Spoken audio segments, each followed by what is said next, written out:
And welcome back to Cottage Talk Full Time. I'm Russ Goldman. Joining me right now is Max Cohen. Mad Max is back with me. I look forward to talking to Max about Fulham finding a way to win. They win 3-2 on the road, Max, at Stoke City. A difficult place to play, my friend. Just give me your opening thoughts. Mad Max's opening thoughts. We have a lot to talk about. We have to mention the players that were not available to Fulham, because I think that makes this victory even better. The fact that Harry Wilson and our top goal scorer, again, who's on fire, Mitro's on fire. Well, he was not available to Fulham here, and they found a way to win 3-2. Max's opening thoughts. Go ahead, Max. Yeah, I think in many ways, this is up there with some of the most impressive wins we've had all season. Obviously not on the goal scoring front, but considering that we're without Mitrovic and Harry Wilson, considering we went behind 41 seconds in the match, to come back, for the second time last week against Bristol City, we came from behind to win. We did it again today. That's not something this Fulham team has succeeded a lot at this year under Marco Silva. So we're seeing that progression. And it was great to see the players who have taken a back seat in recent weeks come and step up. And that's what you need in a championship promotion winning side. You need depth. Right. And it was Muniz with a great first goal. I mean, what a lovely fantastic first goal. We're going to go through that. Fantastic and then, goal. And then Bobby Decordova-Reid, someone who, as we were talking about before, he's not been talked about at all the past couple months. And he probably would start in almost every single other championship squad, coming in with the late winner and a lovely, lovely half volley. Credit to him. Credit to all the players who have been, spending a lot of time on the bench. But when they're called upon, they succeed. And this was a really gutsy, really impressive come from behind win. Absolutely, Max. And I'm glad that you talked about this, because I wanted to see Fulham play from behind. And they've now done it several times now. It's not just once. They've done it a few times. I shouldn't say several, a few times. But this to me was massive. The players missing, the mentality to come from behind and finding a way to win. I actually tweeted that out before the match began. Fulham need to find a way to win. And as you said, players that have not played well, I even tweeted this. I tweeted that it was a great opportunity for Bobby Decordova-Reid and a fantastic opportunity for Rodrigo Muniz. What happens, Max? Both of them are key contributors and score goals in this 3-2 victory. It is huge. And what it is, Max, it really is. It's funny. It really is next man up, because these two players that have been key to Fulham can't play. And we have two players that do exactly what I asked, next man up. So, Max, let's not waste any time. Let's just get right into it. And if you're watching live, feel free to share who was your man of the match. I'm curious what everyone thinks about man of the match. We'll get to that in the second half of full time. But let's start off from the bat, Max. And again, the match didn't start off great for Fulham. I literally just logged in because I was coming back from work. And what do I see? But a goal from the gentleman's name, DiMaggio. How often do you hear a first name DiMaggio? DiMaggio Wright Phillips, another Wright Phillips. He scores in the first minute. And I thought this was a very bad sign. But, Max, it was the first minute. We'll talk about the response right after that. But what was going through your mind early in the match as they got this early goal? I almost laughed because it seemed like a joke. This team who had swept teams away with ease the past couple of matches is down before we even had a chance to settle in. I get a feeling when the ball came in from the left, it was a great delivery. Yep. And I just felt we didn't look switched on. Obviously, Wright Phillips found the space between Ream and Robinson. And once that ball was put in that 6-yard box area, Rodak's not getting it. He's unmarked. And it was a very simple goal in the end. Yeah, I had to chuckle because I was like, this team has just won 6-2, 7-0, 6-2, etc. And now we're behind at Stoke. And it felt like, is this going to be a reality check for us today? Okay. Luckily, we didn't have too much time to stew over it. No, we didn't, because the response was immediate. In the next minute, you see Rodrigo Muniz get a goal. And this is actually a wonderful goal. It was good hold-up play by him. And then he just turns two players. He gets by two players and gets a shot off. And it's a goal, Max. And here's a young player that has, I think, a lot of potential. Here was a wonderful opportunity. response right from the get-go. Thoughts on the equalizer from Rodrigo Muniz? I mean, it was just absolutely thoroughly struck into that top corner. What a hit. It was a bolt from the blue because, as you mentioned, we just gone behind, kind of down in the dumps. And then the first attack up the pitch, First he attack. turned two defenders and snatched it near post, Oh, upper 90. It was a lovely strike to see. And as you mentioned, Muniz, he has an amazing goal to minute to ratio, which we know. it's But crazy. we haven't seen him score goals like that. They've all been kind of headers, tap ins within the 6 yard box, which he's known for. But to hit that from outside the 18, in the circumstances, it was almost unbelievable. And we're thinking it's the second minute we've seen 2 goals. Is this going to be another 8-9 goal performance combined like we've been used to seeing recently? Yeah.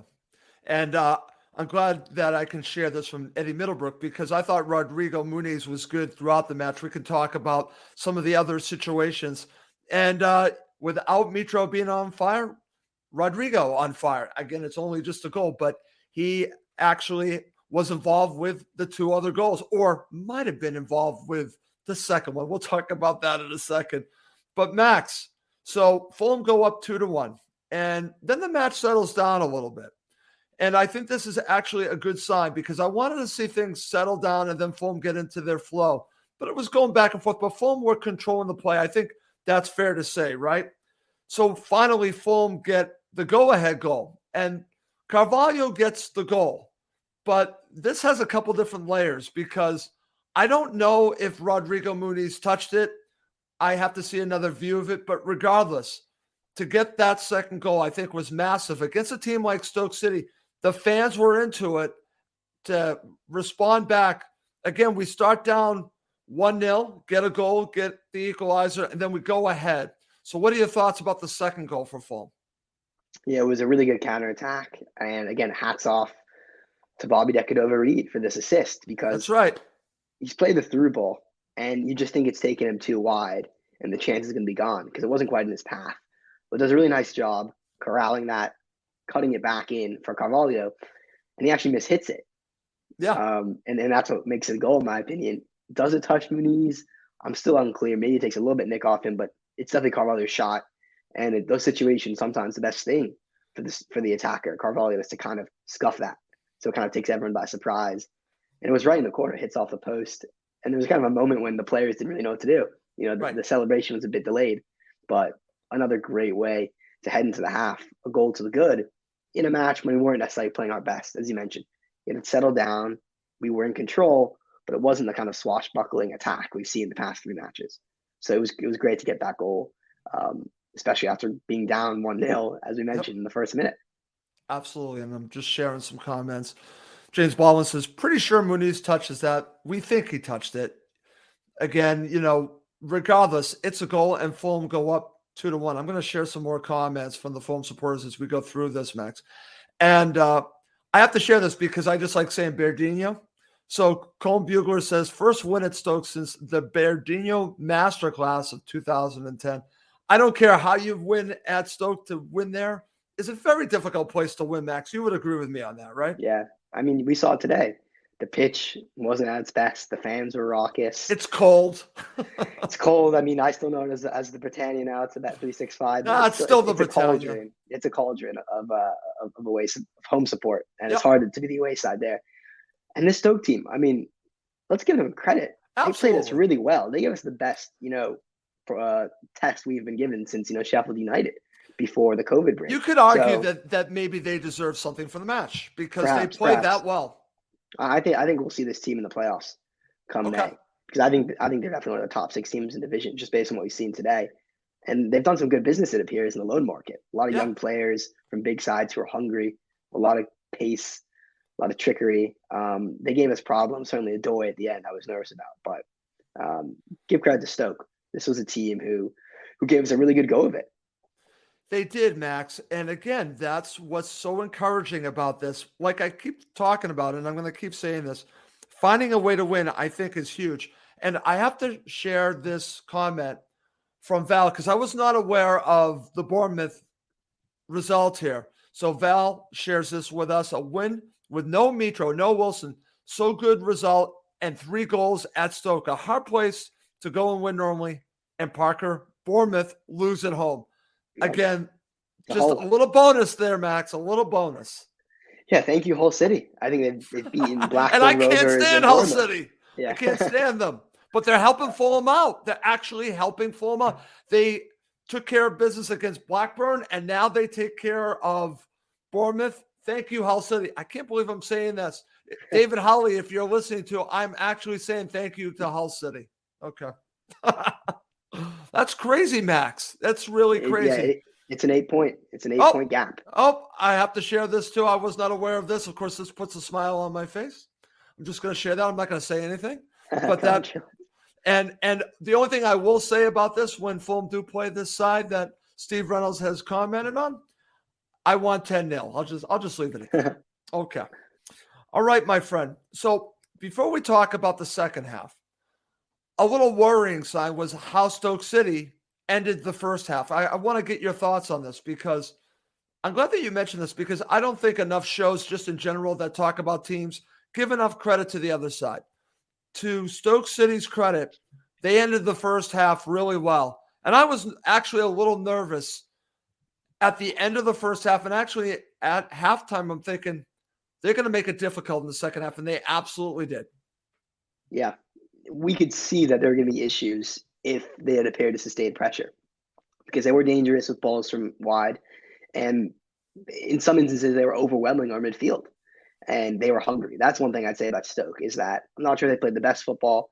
I'm not sure if they were the most clinical, but you could tell that team was motivated by the manager and wanted to push forward and attack in numbers at times. So it was a warning sign. And I know we'll get to the second half, but they came out in the second half, the more hungry side with more desire.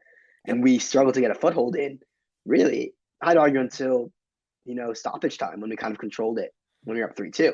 We were not really in this match in an attacking sense second half. Right. I'm there with you, my friend. And so we now transition to the second half, Max.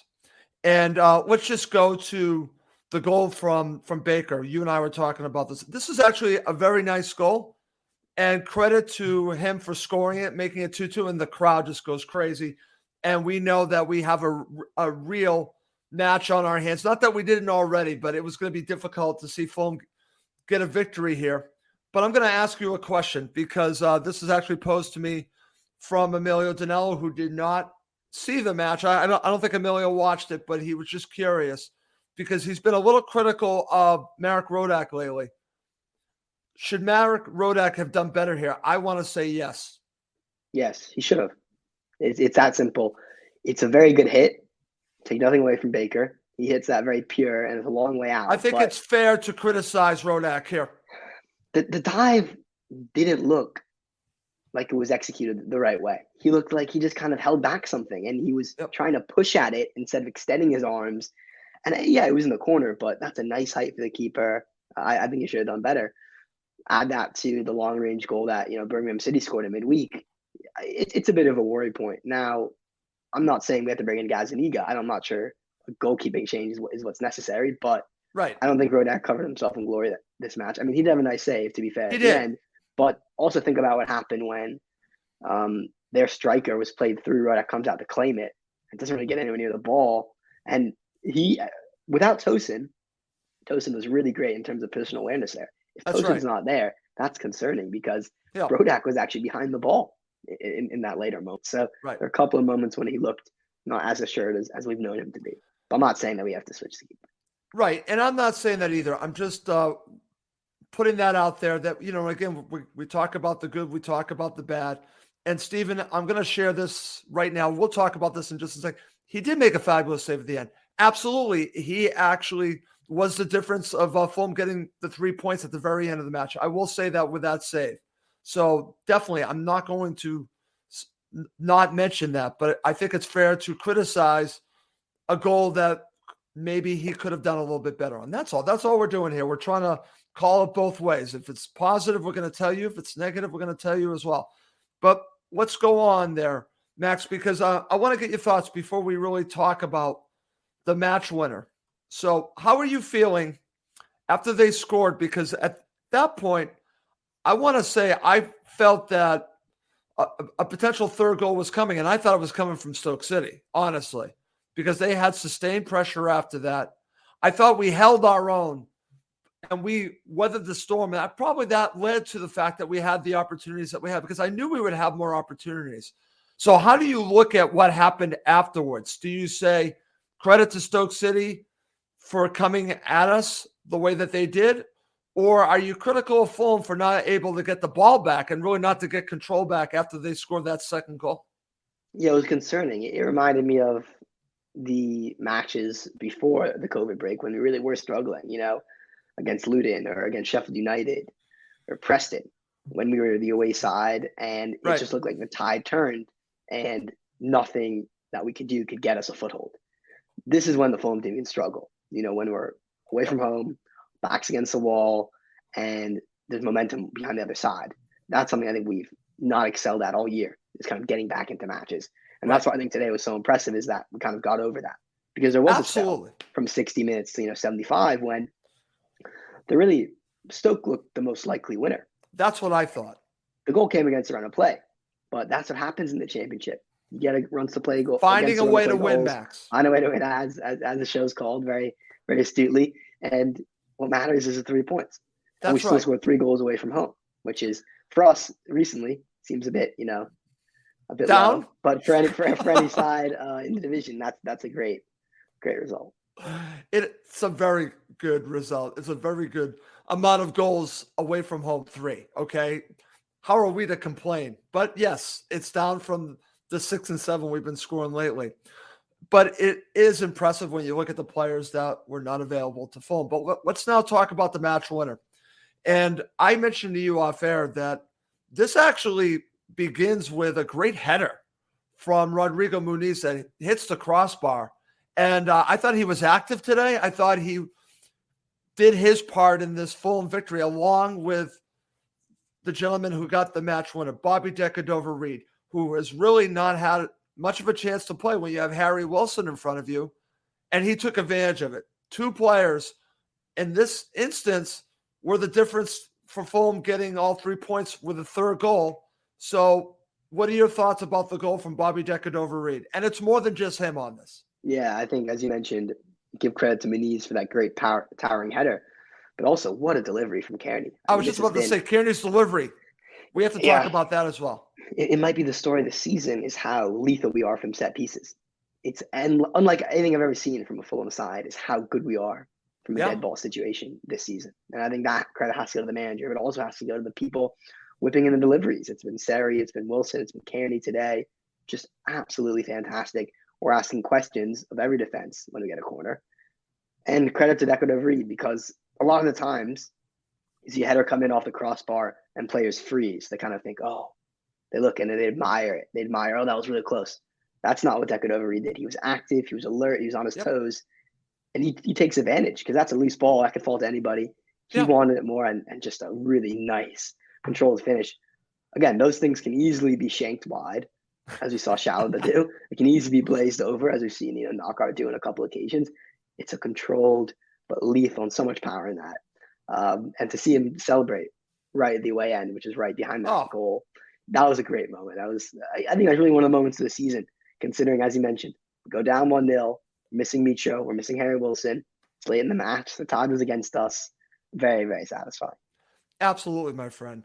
And that's going to lead us to talk about the ending stages of the match. And as Stephen Peterman was mentioning to me, again, fabulous save by Marek Rodak. And we'll talk about that, because Fulham take the lead, and he makes a great save. He actually keeps Fulham into getting all 3 points with this save. But after that, and again, credit to Stoke City, because they had a couple of opportunities as well, Max. And they had that dangerous youngster from Aston Villa on loan that made a difference when he came on. It was really nervy times, but Fulham saw a way out. But it really started with this key save from Marek Rodak. Yeah, because that's coming to him with a lot of pace. It was sitting on the volley, and he needed to step up, and he did. It was a really great save. Yep. Apart from that, and of course, the instance when the ball hits the post, which Rodak, gets nowhere near. But remember that really odd on the deflection from that same on loan Villa player. We had a couple nervy moments, but thankfully, the last 6 minutes of the match in stoppage time, it was very controlled. And Knockaert coming on made a difference. I think he was excellent in terms of he was asking He one thing, was. and that was see the match out. And he was combining, he was winning fouls, he was taking the ball out of the air. He seems motivated just in that short cameo. So that was nice to see. And, we were on the attack at the end of the match. I think the whistle blew. We just had a corner. So that's exactly where you want to be when you're seeing a 1-goal away win, is having the ball as far as away from your goal as possible. Absolutely. And I'm glad that you mentioned Anthony Knockaert, because I thought he made a difference. He comes on late in the match and he really helped Fulham at the very end. So really just fantastic from him. I'm going to share this comment before we get ready to talk about man of the match from Cone Bugler. Love Reem getting Muniz to bow in appreciation of fans calling his name at the end. I heard them call his name the entire match. And I actually wanted to hear that before the match began. I wanted everyone to get behind Rodrigo Muniz.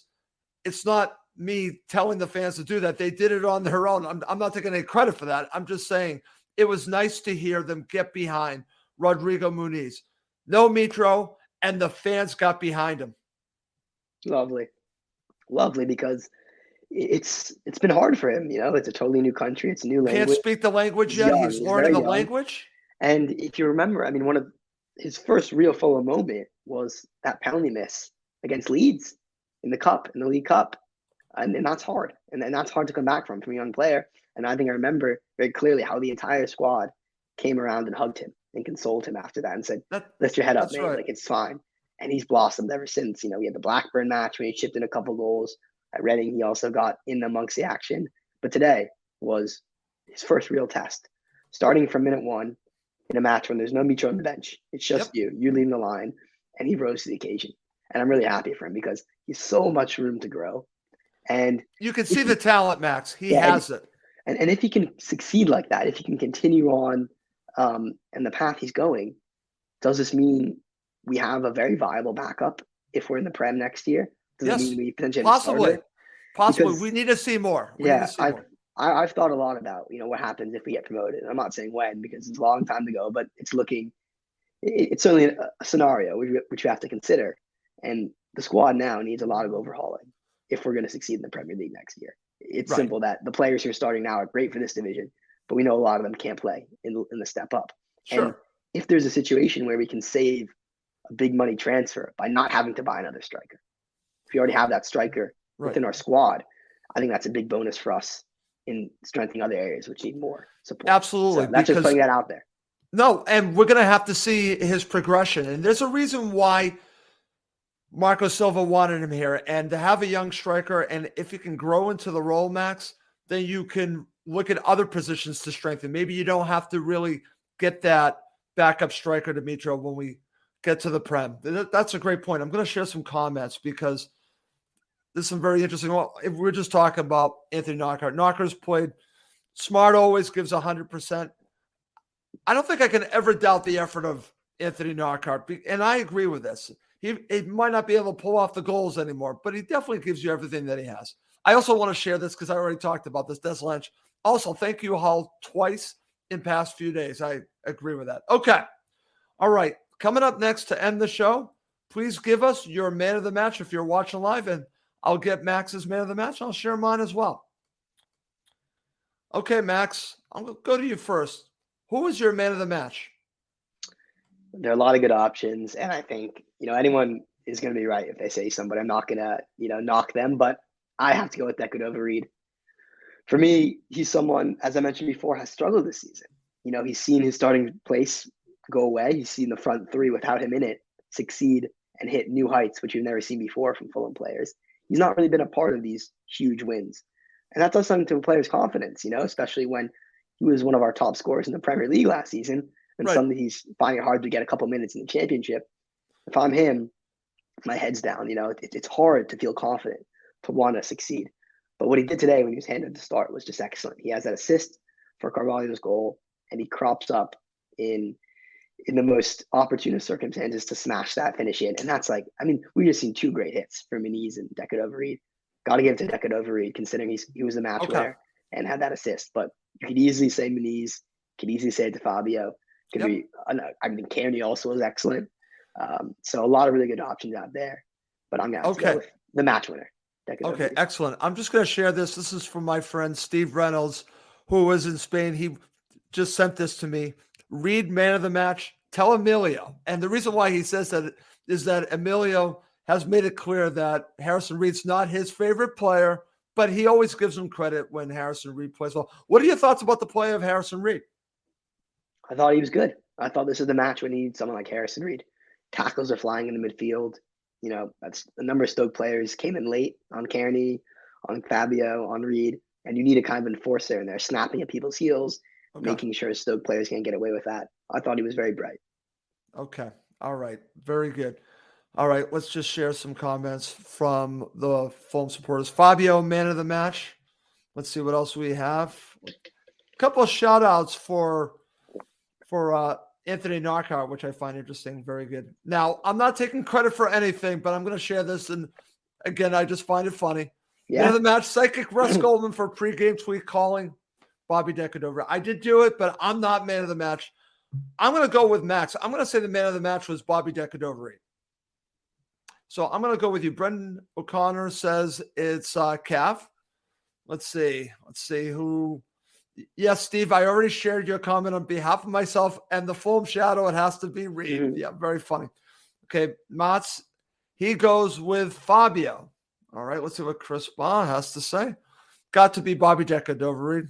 That third goal was special. It was special, and that was not an easy goal, Max. Let's see what else we have. James Baldwin says, shout out Bobby Decadova, Tosin and Muniz, though. But let's see. For him, he said, for me, Fabio, man of the match. Okay. So we're kind of all over the place. You can go in several places with man of the match. But let me ask you about Fabio, because we're on full time now. And just because of my schedule, I really haven't had a chance to really do a regular show. So I've really been doing the full-time show. And Max, what do you make of all of the stuff going around Fabio right now? I want your opinion. Yeah. Let it rip because, listen, I would love to see Fulham hold on to Fabio. But when you hire George Mendes as your agent, as it's been reported, potentially he's his agent, I think you're looking for another team. Now, that's just – I'm not saying that he's not going to sign a new deal, and I hope I'm wrong. I hope he signs a new deal. I think he should stay another year. I think it would better him as a player to play regularly for at least one more year, sign a contract with Fulham, stay another year, and then go to another team. That's what I would do. But I'm not him. So this is an interesting situation because I don't think Fulham are going to sell him in January, and I don't want them to sell him in January. But you now have the risk of getting nothing for him. But here's the thing. Is he more valuable to Fulham now than if he left for free? Because of the money that you could make from the Premier League. Yeah. I'll pose it to you that way. Well, here's what I'll say is that I think he's most comparable in his situation, not in his playing style, but in his situation to Ryan Sessegnon. It's very similar. He's a player who's playing excellent in the Championship, and we're mounting this promotion push. And the question is he going to go at the end of the season and mid-season, or is he going to stay with us and help us in the Prem? For me, he's not at all ready to play in the Premier League now because of his on a regular basis. If he leaves now, it's a guarantee his playing time is going to be stunted if he leaves. Oh, absolutely. I agree with that. And what I would say is that it's almost like Sessegnon. We've seen Sessegnon's massive struggles. I don't think he was ready for the physicality, for the strength of the Premier League. We saw that the first season he played with us before he left for Spurs. So it would be a massive shame for Carvalho to stunt his development like Sessegnon. Right. And I see it, I see it in a very similar manner. Very talented players. Yep. Players who can excel at the second division, have amazing technical quality. But if you put them in the Premier League at 19, 20 years of age, they're going to find it very difficult. And the best place you want to be is at a place that can give you minutes. A place that even if you have an off match like Fulham, you'll be in the starting 11 next time. That's right. The pressure's not going to be on. You're not going to be dropped to the reserves and only playing League Cup matches. If Carvalho leaves to go to a top 6 side, which I think he has every right to do later in his career, but if he does it too early, he'll face the same future as Sess, which is someone who's been riddled with injuries, has been inconsistent, can't play. He's been on loan, to Germany, and he's going to see his career take a nosedive. I thought Sessegnon could have been one of the best players in the world by his early 20s, based on what he was doing for us in 2017, 18. Yeah. And look at him now. Like, yeah, he had one all right performance against Liverpool in the Premier League for Spurs, but he's not a regular starter. He keeps getting injured, and he's not in a place which really cares about his development, in my opinion. So Carvalho would be really wise to look at that. Look at Pat Roberts this week, who moved to Sunderland, right? I hate to bring that up, but yeah, but I think it's fair to bring up Pat Roberts. Then the flip side is people will then come to me and say, well, look at Harvey Elliott. Yeah, and that's what I was going to say. Yeah, it's good. It's good. It's good because Harvey Elliott. To be fair, it has worked out for Harvey Elliott, even though he's injured now. Yeah. He actually was playing first team minutes with Liverpool. So credit to him. He bet on himself. It worked for him. But I've seen it go the other way more often than not, Max. I think it's in his best interest to stay at Fulham. He'll ultimately make what he feels is the best decision for himself. But I think his value will only grow if he stays one season with Fulham.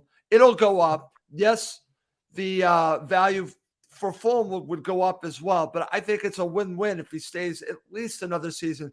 I would say, hey, listen, sign a new deal with us, a short-term 2-year deal. We'll put a buyout clause in there.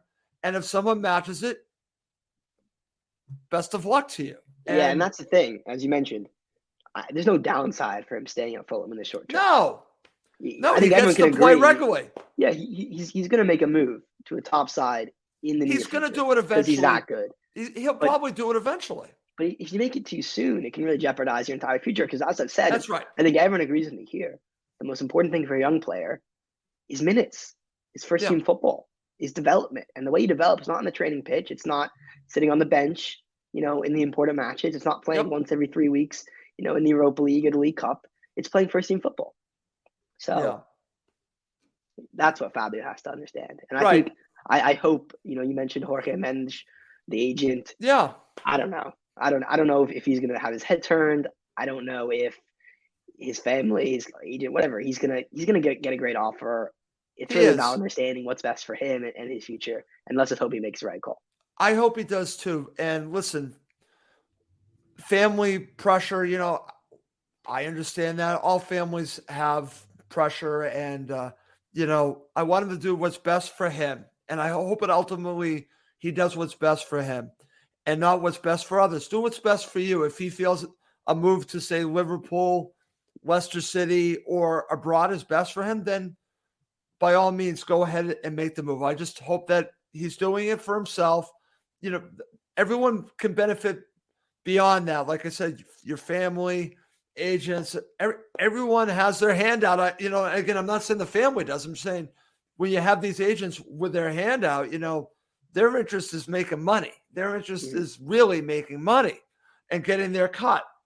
And, if he plays it right, he can benefit himself and his family. But again, it's up to him, and it's up to him to do what he feels is the right thing. I have a family. I understand how you probably want to do what's best, not just for you and your family, but you have a great opportunity here, and just think it through and do what you think is right. As a Fulham supporter and seeing the history of what's happened to other Fulham players, I personally think wait a year. The money's still going to be there, Max, and you'll just improve and your value will go up even more. You will probably end up making more money by staying at Fulham now. You probably will. But only he knows what's the best thing for him and his family. And I'm sure he'll come to that decision hopefully soon. It might not be until the summer. We'll have to wait and see. Anyways, Max, before we go, final thoughts, and we'll wrap this up. Final thoughts. We're 8 points clear. That really is 9 with our goal difference advantage. It's a good spot to be in. We've won 4 in a row. Yep. The teams below us are losing matches right as we're winning matches authoritatively. I'm excited. I'm really excited, Russ. I think, especially given today's result, this team can have really great confidence considering how they play without one of their best players, without one of their best wingers. Okay. This team is depth. This team is togetherness. And hopefully, we're top of the league. Let's win this league. Let's not even make it close. Let's keep winning. I agree. Just keep winning. Keep doing what you're doing. And I think the season is going to end very well for us, Max. Before we go, I have to share this to you. You're not aware of this, but I have a request from the Fulham Shadow, Emilio Danello. He messaged me before we were to go live. He needs to do a show with Max. He said, I miss doing a show with Max. So I told him that the three of us will do a show together soon. So Max, we have to make that happen for Emilio. Yes. Shout out Emilio. He misses doing a show with you. He wanted to make sure I mention it, and I'm mentioning it during the show. So we'll make that happen. All right. We do have to wrap this up. For Mad Max, I'm Russ Coleman. Thank you as always for watching and listening to Cottage Talk.